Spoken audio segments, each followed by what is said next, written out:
Hey, hi friends. So this video is to understand the concept of value of supply under CA final indirect tax syllabus, right? So value of supply under GST. What is value of supply? Okay. So before understanding the concept value of supply under GST, we should refer for a minute the charging section of GST. So, friends, please remember for any act, the charging section is the brain of that act. We should always read the charging section to understand why we are diverted to study the value of supply concept.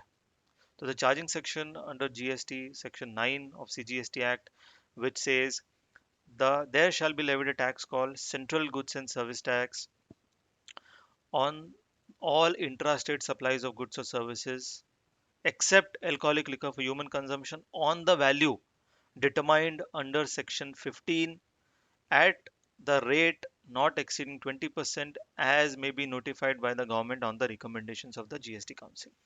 तो आप देखेंगे ये जो section है, as I said it is the brain of the law. Any charging section is the brain of that particular law. Under GST section 9 is very important. आप देखेंगे it is so logical. It says there shall be levied a tax called central goods and service tax because we are referring CGST on all intra state supplies of goods और service. तो CGST आपको पता ही है, it is levied on intra state supplies. Inter state के लिए आपको IGST लगेगा, right? So on intrastate all intrastate supplies of goods और सर्विसेज एक्सेप्ट. सो आपको पता है except alcoholic liquor for human liquor is out of GST. उस पर अभी भी local excise and VAT is applicable, right? So now this is very important. On the value determined under section 15 at the rate not exceeding 20%. if you see value, law का section जो brain है वो खुद ही बोलता है कि आपको tax लगेगा वैल्यू पे, right? On all intrastate supplies of good. Similarly कोई बोलेगा सर फिर आईजीएसटी का सेक्शन क्या बोलता है? IGST similar to CGST, there is a section 5 of IGST Act, which is again the brain of IGST Act, and the law and the section is language is absolutely similar. It's just that it talks about interstate supplies of goods or services. What the section says: there shall be levied a tax called integrated goods and service tax on all interstate supplies of goods or services or both, except alcoholic liquor for human consumption on the value determined under section 15 of CGST Act at a rate not exceeding 40% as may be notified blah blah blah. So because 40%, because this is integrated tax, it is sum total of CA plus S, central goods and service tax plus state goods and service tax. So that's why it is integrated, it is 40%, right? So अगर आपने देखा होगा दोनों में it's similar. It is talking about the value, and value is very much, it's very much necessary to compute the tax. Okay friends, straight away moving to the slide, section 15. In 15-20 minutes you will understand the total concept of supply, value of supply, and what is the value of supply. And I ensure you, if you understand the concept, you will never forget, and you don't need to buy heart. If you understand the concept, you will it will make things very easy for you to appear to get good marks in the exam. And indirect tax is all about concept. Okay, it is very logical. It is what you experience in your day-to-day life. So let's very quickly let's go to section 15. So what section 15? Section 15, there are 5 parts to section 15. The total 5 भाग है section 15 के. First जो part है section 15 का, section 15(1). What it says, it's again very simple. It says the value for supply of goods or services or both shall be the transaction value, which is the price actually paid or payable for the said supply of goods or services or both, where supplier and recipient are not related. This is very important. Whether supplier and recipient are not related, and price is the sole consideration for the said supply. So if you see, there are three keywords here. Section 15(1), transaction value. There are two conditions. If you see in green, supplier and recipient are not related, but price is the sole consideration for the supply. So friends, suppose you go to a mall. Okay, you go to a mall, you do some shopping, you buy a t-shirt, for example. If you buy a t-shirt, the t-shirt is say worth 5,000, right? आप T shirt खरीदते हो, अब उस पे value क्या होगी? Value will be 5,000, राइट? GST will be applicable at applicable rate on entire 5,000 rupees. आप मान लीजिए आप टी शर्ट खरीद रहे हैं लाइफस्टाइल से. ओके, आप लाइफस्टाइल में गए, आपने टी शर्ट खरीदा. Lifestyle is not related to you. Will understand what related party means. how you and your customer, or you and your seller are related. We will discuss in a while. So here, when you do any shopping or any transaction in your day-to-day life, you and the seller are not related, and what the amount, the money which you are paying to buy the goods is the only consideration, right? It is the only consider. There is no barter. So the price which you are paying is the sole consideration for that supply. You will not give anything to that to lifestyle, right? You will just pay money and you get your t-shirt and come back, right? So the section 15.1 talks about very basic thing. It says the price which you are paying for buying anything where you and the seller are not related, the price will become the transaction value for the purpose of charging GST. Clear? तो कोई बोलेगा sir अगर कुछ मुझसे lifestyle ने कुछ पैसा लिया ही नहीं तो जीएसटी नहीं लगेगा. Yes, you are right, because lifestyle and you are not related. If lifestyle doesn't charge you anything, there will be no GST. So the two conditions are very important. You and the seller are not related. Buyer and seller are not related. Price is the sole consideration. The value becomes a transaction value. Clear है? Very simple. Now section 15(2) क्या बोलता है? Section 15 sub section 2 बोलता है कि fine, आपने section 15(1) पढ़ लिया है. The value is the transaction value between two unrelated parties where price is sole consideration. But हम ऐसे नहीं छोड़ेंगे. It includes certain items. What are those items? First is taxes, not GST. हमने पहले ही पढ़ चुका है सप्लाई चैप्टर में. There cannot be tax on taxes, right? Especially GST. So there cannot be GST on GST. So the value will include any taxes other than GST, which includes your GST. When I say GST, it means CGST, your GST compensation says UTGST, right? IGST तो लग ही नहीं सकता है because it is an intrastate supply. Similarly, if it's an interstate supply, there will not be any GST. That means IGST and compensation cess. So friends, when I say taxes, charges, levies, cesses, anything which you are paying to the seller other than GST, that will be included as part of the value. For example, coming to the same, talking about the same example, you go to lifestyle, you buy the t-shirt. Lifestyle charges some tax. Say assume, मान लीजिए कुछ lifestyle आपको एक 1% tax लगा रहा है, local taxes, as per some law issued by government, Maharashtra government, कि आपको महाराष्ट्र गवर्नमेंट ने एक कोई 1% टैक्स लगा दिया. तो in this example your value will be 5,000 plus 1% with 50 rupees, and you will be paying 5,050 plus GST on 5,050. Clear? Second component is recipient. So here, where as a seller, if you are obligated under an obligation to pay any amount to your vendor in relation to the supply, and if your customer pays that amount or incur their expenses on your behalf, that value will be included in the value for the purpose of charging GST. Take an example, you are a dealer in pen. Okay, आप pen बनाते हो, ठीक है? ये pen बनाते हो, आपको pen के लिए रिफिल लगती है, राइट? आपको प्लास्टिक लगता है, आपको थोड़ा मेटल लगता है, and you manufacture a pen, right? You have a factory. अब ये पेन बनाते हो आप, आपको एक ऑर्डर आया, ठीक है? आपको एक ऑर्डर आया 1,000 पेन का. नाउ आपको जब ऑर्डर आया, but you haven't paid your vendor for the refill. Okay, your customer tells you that don't worry, I will pay to your vendor for the refill. Okay. So suppose this value of the pen is 100 rupees per pen. Okay. इसमें से 5 rupees refill का है. Okay. So what you say, okay, I am fine. You will recover from your customer 95 rupees because 5 rupees your customer is paying directly to your vendor for the refill. Right. तो इस case में आपको GST 95 पे लगेगा कि 100 पे लगेगा? इस केस में जीएसटी 100 पे लगेगा because of this inclusion.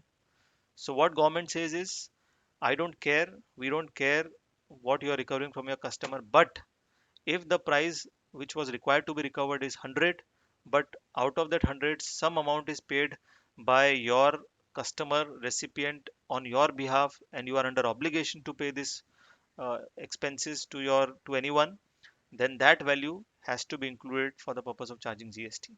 Clear? Third inclusion is incidental and delivery. आप ये words याद रखिए. I will tell you why in a minute. So incidental and delivery. So anything, anything, any activity, any expenses, anything done which is incidental to the supply, and anything which you do on or before or at the time of uh, delivery or supply of service, and if you're recovering amount related to that from your recipient, that component will get included in the value for the purpose of charging GST. Example, same example, you are supplying 1000 pens to customer. That customer requests you that please deliver this pen at my doorsteps, at customers doorsteps. You say I'm fine, but we will charge you 500 rupees for conveyance or as transport charges, right? So net net you will recover, say 100 rupees का pen हो गया, 1000 pen आपने दिए, total 1 lakh हो गया, 1 lakh plus 500, so you will recover 1 lakh 500 from your customer, and GST will be applicable on 1 lakh 500. Clear? It's so simple. समझ में आई यहाँ तक? I think it's very simple. You please understand the concept. Now, the fourth basket. Okay. So the fourth basket is the fourth inclusion. The fourth item which will be included is interest, late fee or penalty. So same example, coming back to the same example for ease of understanding. आपने ये pen बेचा, आपने ये pen 1 lakh rupees, जैसे अपने discussion हुआ, 1 lakh 100 rupees per pen, आपने 1000 pen बेचे, आपने 1 लाख रिकवर किया कस्टमर से। एक बार ट्रांसपोर्टेशन को भूल जाते हैं फॉर ईज ऑफ अंडरस्टैंडिंग। आपने 1 लाख रिकवर किया कस्टमर से, उस पे आपने कस्टमर को 2 महीने का क्रेडिट पीरियड भी दिया। You say that you will recover 10,000 rupees as penalty और लेट फीस। कस्टमर से डिले हो गया, तो जो 10,000 आप जो रिकवर करेंगे कस्टमर से, उस पे भी जीएसटी आएगा, और जीएसटी रेट वही आएगा जो आपके ओरिजिनल पेन पे जो लगा होगा। So basically that 10,000 will also become part of the value for the purpose of charging GST. Clear? Now the last inclusion, last item which needs to be included in the value of supply is subsidies. Subsidies, I'll give you an example. Same transaction, ये 1000 pen आप बेच रहे हैं, right? अगर आपने किसी school में दिए, ये स्कूल से आपको ऑर्डर आया, और one person comes to your office और वो बोलता है कि सर मुझे डोनेशन करना है, मैं आपको, आप स्कूल से जो है आप 90 रुपीज़ रिकवर करिए पर पेन, मैं आपको 10 रुपये दूंगा क्योंकि मुझे चैरिटी करनी है, ठीक है, मुझे सब्सिडी देनी है। तो आपके लिए जो ट्रांजैक्शन वैल्यू 90 बनेगा कि 100 बनेगा? The answer is 100, because if you see subsidy is given by anyone other than government, central हो या स्टेट हो, अगर आपको सब्सिडी मिलेगा किसी से भी directly link to the price, so that subsidy also will form part of the value if not included. So here even if you are recovering 90 from your school, from your customer, your value will be 100 for the purpose of GST, right? So government कुछ नहीं छोड़ेगी, government जो tax है वो पूरा लेगी आपसे, आप टैक्स से नहीं बच सकते, ठीक है? So now why I was why I was using the term like taxes, if you see मैंने bold भी किया है, if you see in the slide, in the second tab, it says taxes, recipient, incidental and delivery, right? Interest, subsidies. So अगर आप इनका सबका first letter लेंगे, TRIDIS, right?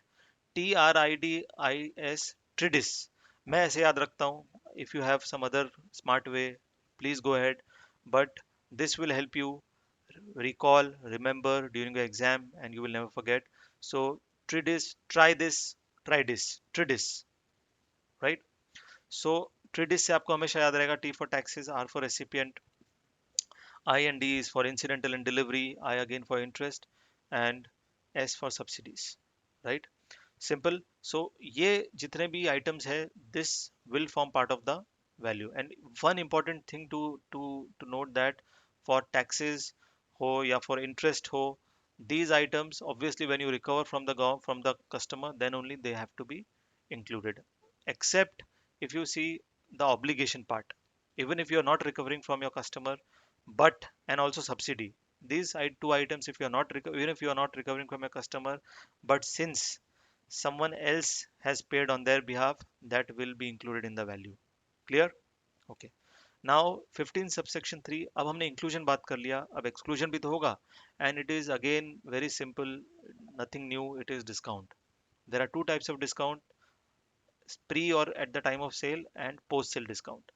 Pre or at the time of sale discount is, again coming back to the example, you go to Lifestyle, buy a t-shirt, Lifestyle बोलता है sir buy 10,000 worth of goods and we will give you 10% discount, right? आप फंस गए उसमें।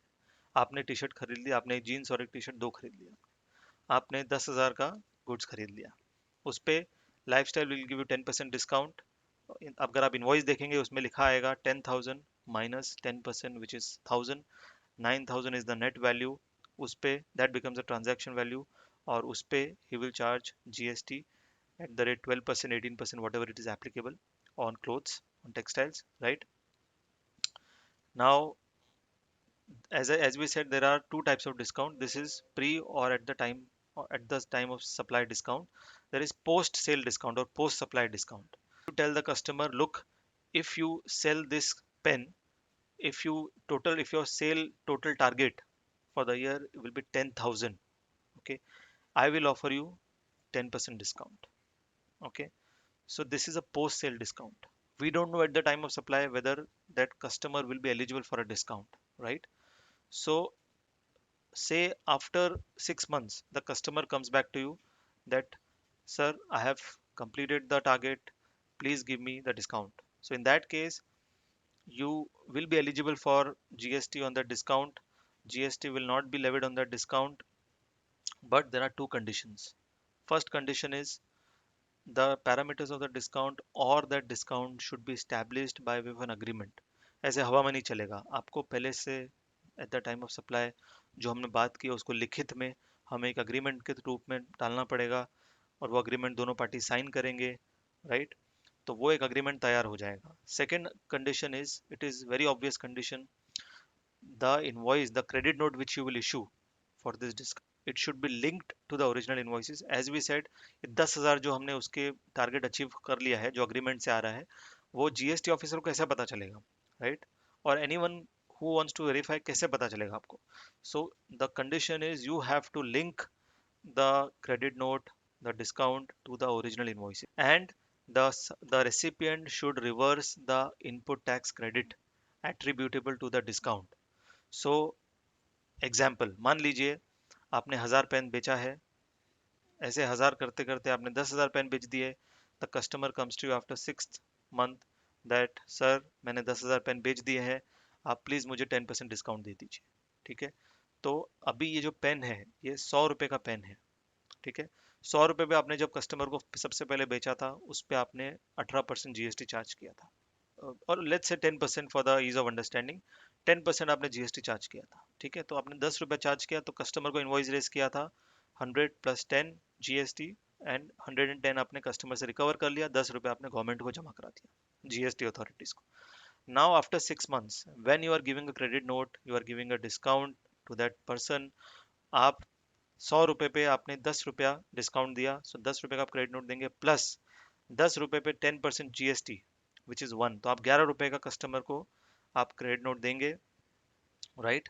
और ये जो आपको 1 रुपया जो आपने अभी जीएसटी का जो आपने जो डिस्काउंट पे जीएसटी चार्ज किया या क्रेडिट नोट में दिखाया, that will become a credit for you, but the condition is the recipient should reverse this 1 rupee out of the original 10 rupees। 100 पे जब 10 रुपया चार्ज किया था, जो 10 रुपया है जो कस्टमर ने आईटीसी लिया था, उस पे जो 1 रुपया अभी जो हम डिस्काउंट दे रहे हैं, हमने 10 रुपये का डिस्काउंट दिया, उस पे 1 रुपया जीएसटी बना, तो customer should reverse that input tax credit, right?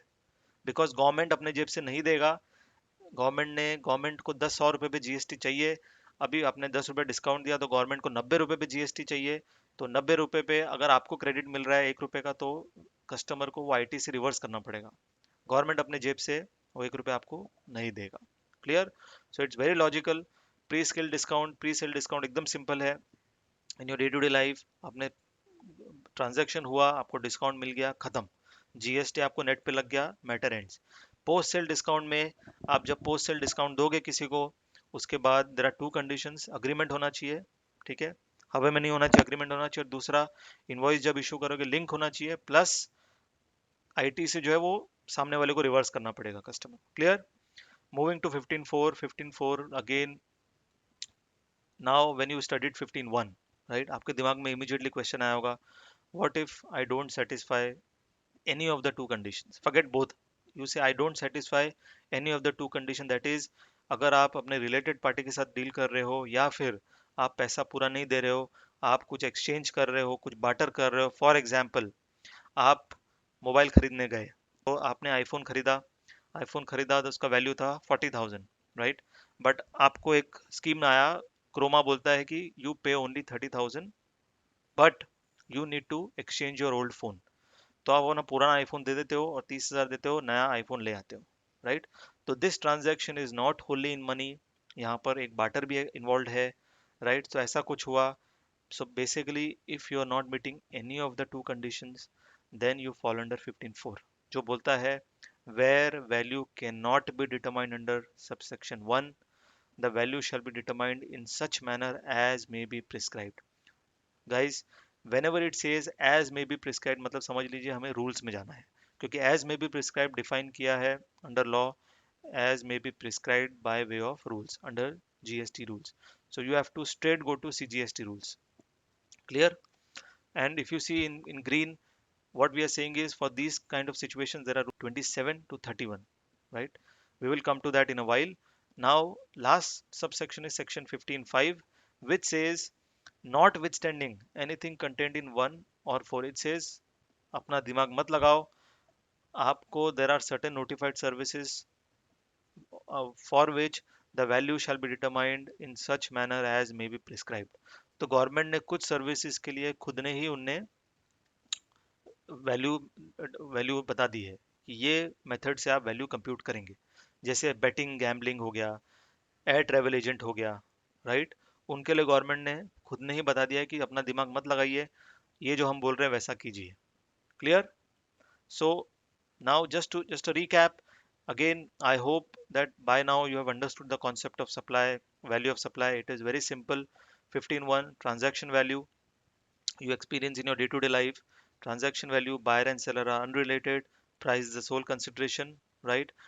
15 subsection 2 क्या बोलता है? It says 5 items needs to be included, rather 6, because हम ट्रेडिस अगर हम वैसे याद करें तो taxes are for recipient, I and D for incidental and delivery, I is for interest, and S is for subsidy. Tridis, try this, right?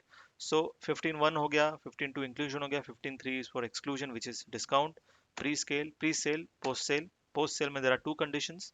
First is agreement होना चाहिए, और दूसरे में there are two sub conditions.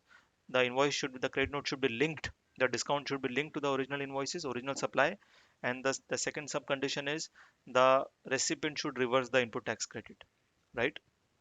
15.4 बोलता है if you don't fall under one, don't worry, there are rules. So 15.4 बोलता है where the value cannot be determined under subsection 15.1, under 15.1, the value shall be determined in such manner as may be prescribed। rule 27 to 31 है, this is for your reference, section में नहीं बोला है 27 to 31, when you go to the rules you come to know। then last subsection 5, which says भूल जाओ सब कुछ, notwithstanding anything contained in subsection 1 or subsection 4, the value for notified services shall be determined in such manner as may be prescribed, right? Yes, sir. So we have discussed section 15. कोई doubt नहीं होगा, I'm sure.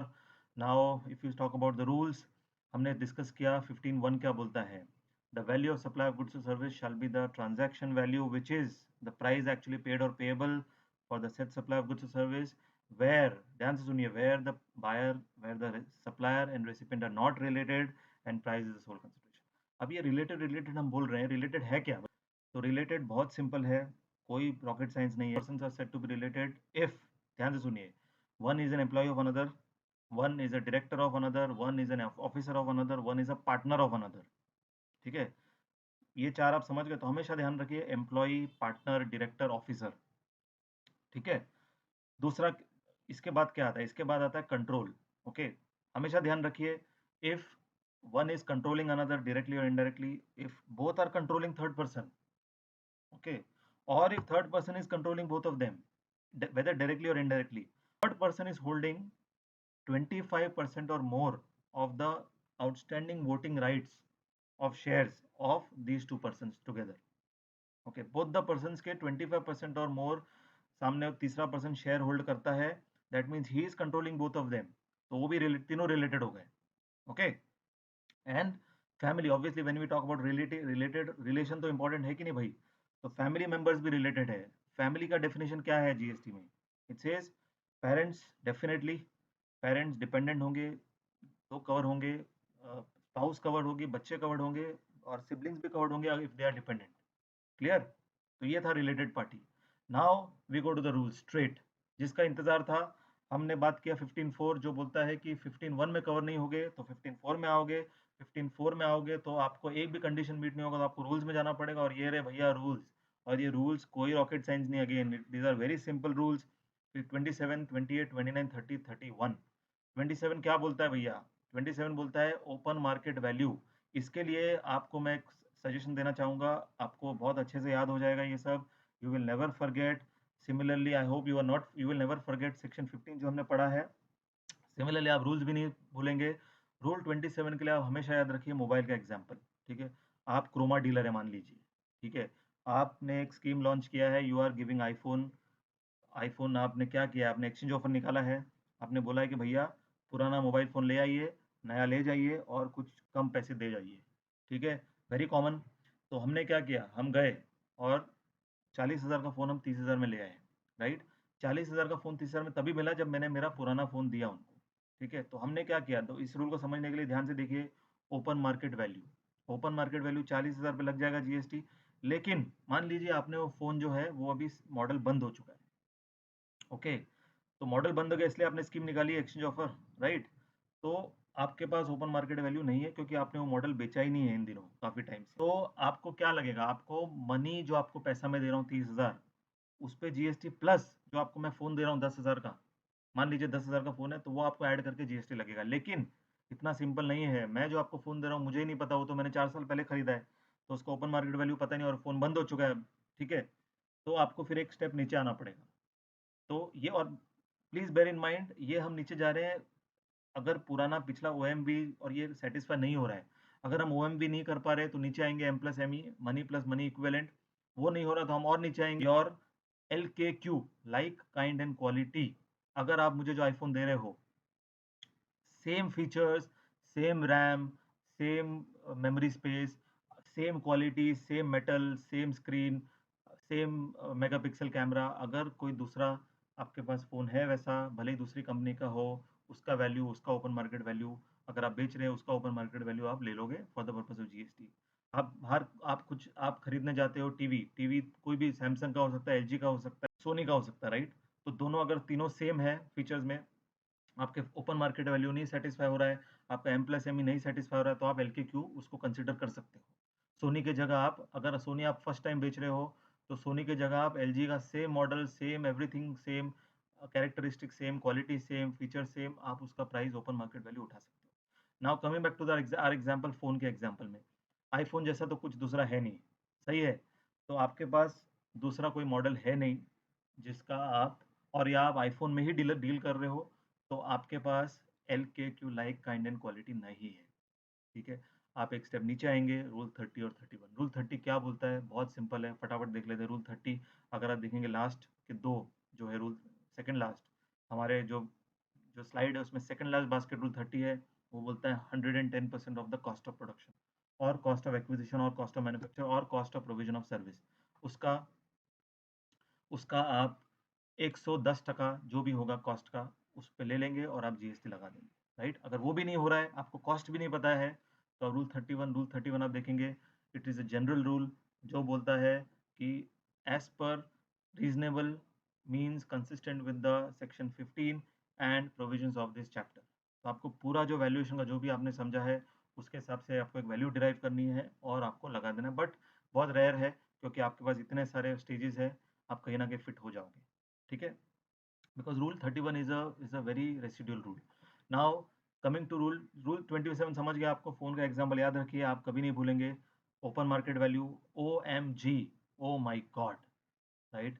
हमने section 15 पढ़ा, जब हम section 15(4) में आए तो हमें हमारा यही था, ओ एम जी, ये ऐसा क्यों हो गया, हमें क्यों रूल्स पढ़ने पड़ेंगे? जैसे रूल्स में ओ एम जी से याद रखिए, O M V, open market value, open market value नहीं हुआ तो M+ME जो पैसा आया भैया उस पे तो जीएसटी लगेगा, जो पैसा नहीं आया उसका जीएसटी उसका वैल्यू कंप्यूट करो, जीएसटी लगा दो।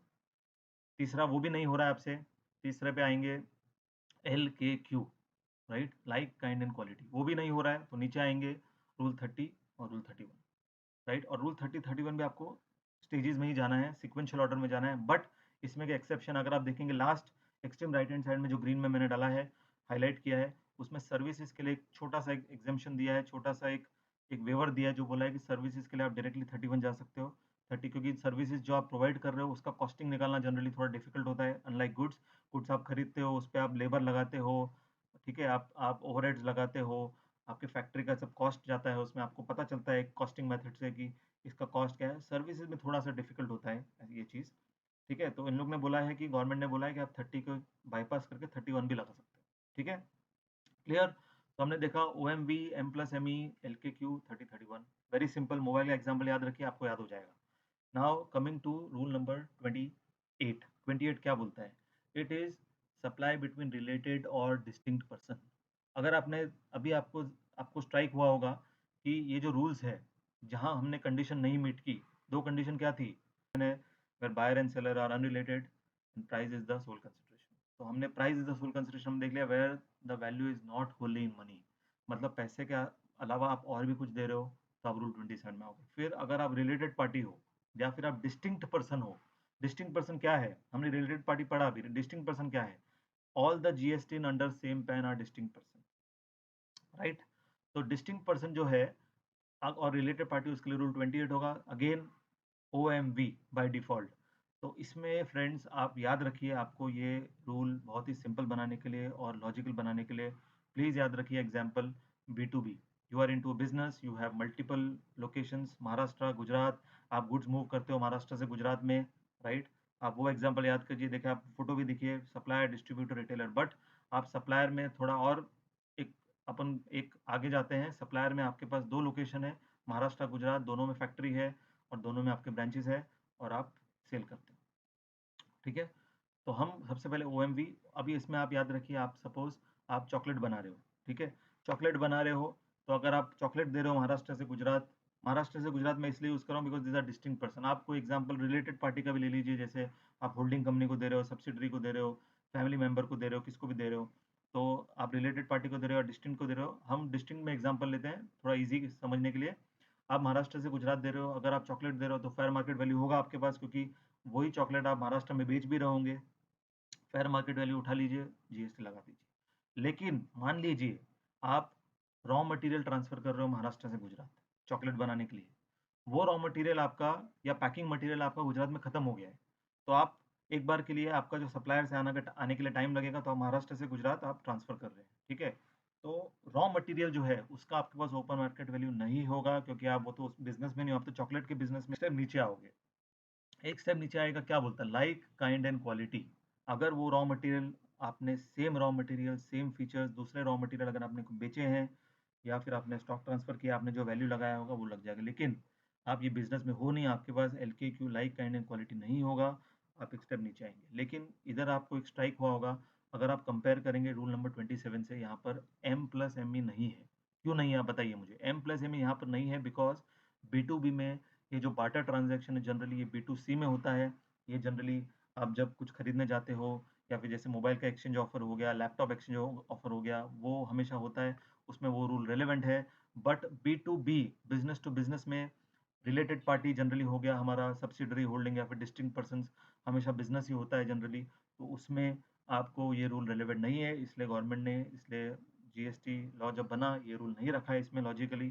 तो हम सीधा एक स्टेप मिस स्किप करके सीधा LKQ में आएंगे। LKQ हमने समझा रॉ मटेरियल का नहीं है प्राइस, सब हमारे पास वैल्यू, हम एक स्टेप नीचे आएंगे, as expected rule 30-31 cost plus 10% लगा दीजिए, आपका काम हो जाएगा। There are two option available to you, दो ट्विस्ट है इसमें, और हमेशा याद रखिए ये ट्विस्ट बहुत लॉजिकल है, मैं आपको समझाता हूँ कैसे आपको याद आएगा, आप याद रख पाएंगे।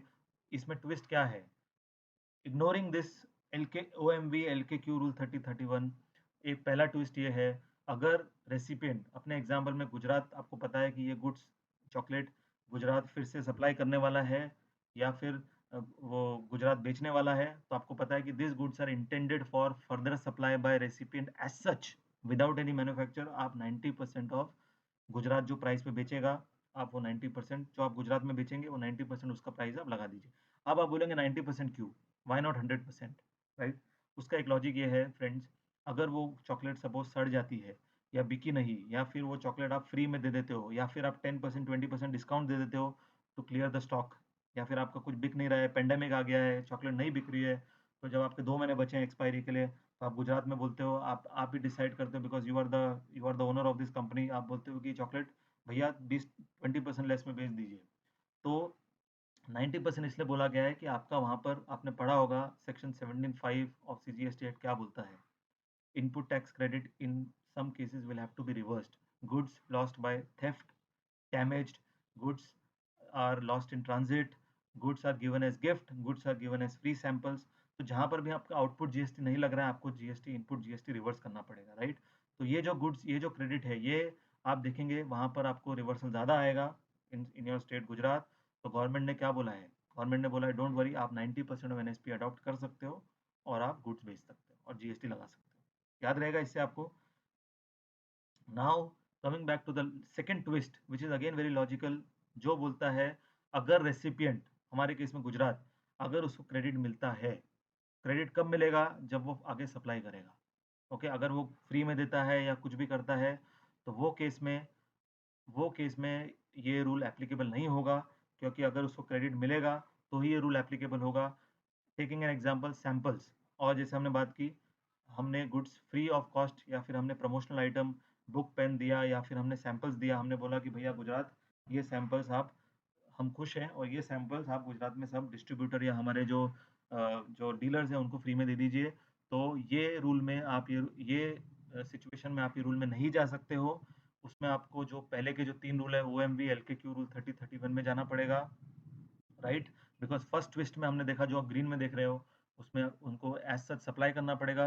This transaction giving free of cost is not a supply under GST. वैसे ही दूसरे ट्विस्ट में बोला है अगर उसको फुल क्रेडिट मिलेगा, आप कुछ भी वैल्यू अडॉप्ट कर सकते हो। आप जो वैल्यू अडॉप्ट करोगे वो fair market, open market value बन जाएगा, ठीक है? बट कंडीशन क्या है?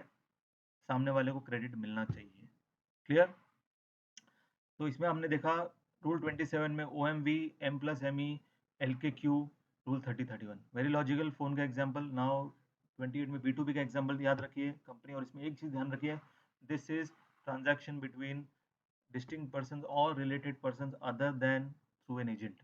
एजेंट के लिए अलग से रूल है, रूल 29 हम देखेंगे एक ही मिनट में। तो आप रूल 28 में आप आपने एकदम लॉजिकल देखा, OMV open market value, LKQ 3031, M+ME क्यों नहीं है? बिकॉज इसमें वो सिचुएशन नहीं आएगी, राइट? फिर इसमें दो ट्विस्ट है, द सप्लाई एज सच आप 90% अडॉप्ट कर सकते हो, और अगर रेसिपिएंट को क्रेडिट मिल रहा है तो आप कुछ भी अडॉप्ट कर सकते हो। आप जो अडॉप्ट करोगे that will become open market value, right?